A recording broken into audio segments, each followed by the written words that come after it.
On this, let's bring in former National Security Advisor to Vice President Mike Pence. General Keith Kellogg joins us now. General, thank you for your time this afternoon. Thank you for talking to our viewers throughout this fall of Afghanistan to the Taliban and now the conclusion of the 20-year war there. We are starting to get a glimpse now of what the president's remarks will be when he begins speaking a short time from now at the White House.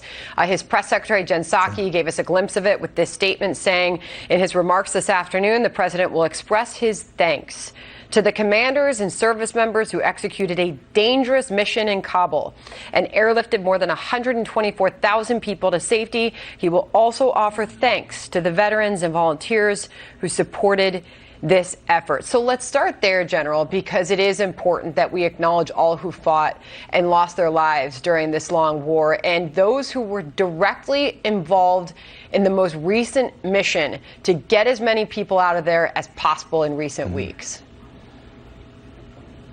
Yeah, Sandra, thanks for having me today. Look, it's gut-wrenching. When I saw Chris Donahue getting on that airplane in the picture that you showed, the iconic photo, you know, I commanded the Army's 82nd years ago, and I know in his gut what he was feeling because he was a former Delta Force commander, a squadron commander as well, and he knew he was leaving people behind. So on the remarks today, and I know the president is going to say, you know, there was a noble effort. The troops we lost over there over the 20 years, the 2,000 plus, and the hundreds of thousands we've had wounded. But I hope he tells the American people why he got out, what was the reason for it. And I'd hope he says why we got out on 31 August before we finished the mission of getting every American out of there. I think you're going to see as the days go by, that's going to be a big question. Why did we leave a single American still in place? Why didn't we extend the deadline? It was a self-imposed deadline. The Taliban didn't create it. They just accepted it. So I think there's some questions that are going to come up. I hope he addresses that.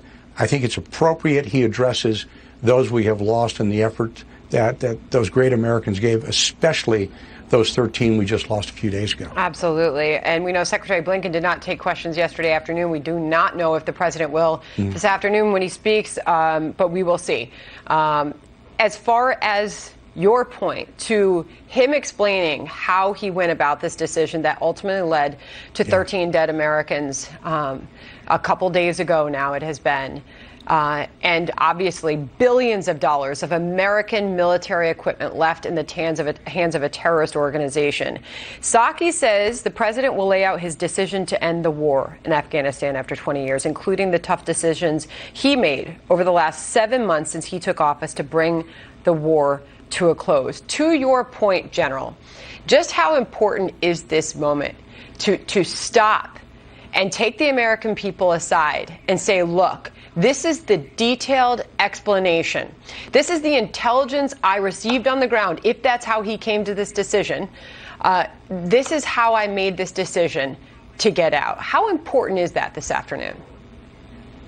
Well, Sandra, it's going to be important he explains that to the American people, but very frankly, this is a debacle of international proportions. I mean, we created this deadline, we set it.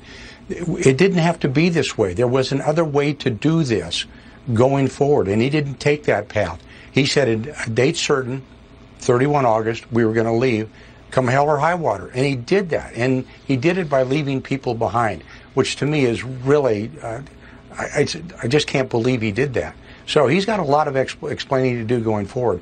Here's what he's left behind. He's left behind a fragmented state. It's basically the Wild West on steroids from years ago, and it's a well-equipped Wild West organization out there. Look, these people are not Jeffersonian Democrats.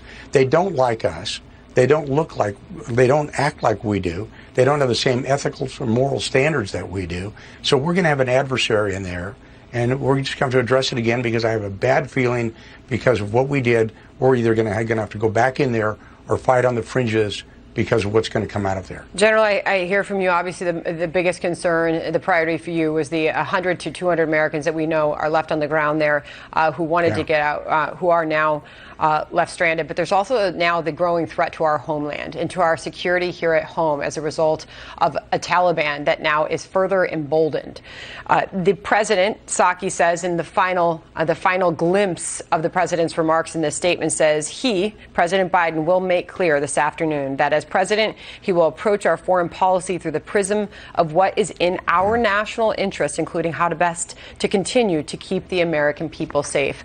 I'll finish by asking you, General, what is the threat to the homeland today, considering what has just taken place over the last 2 weeks?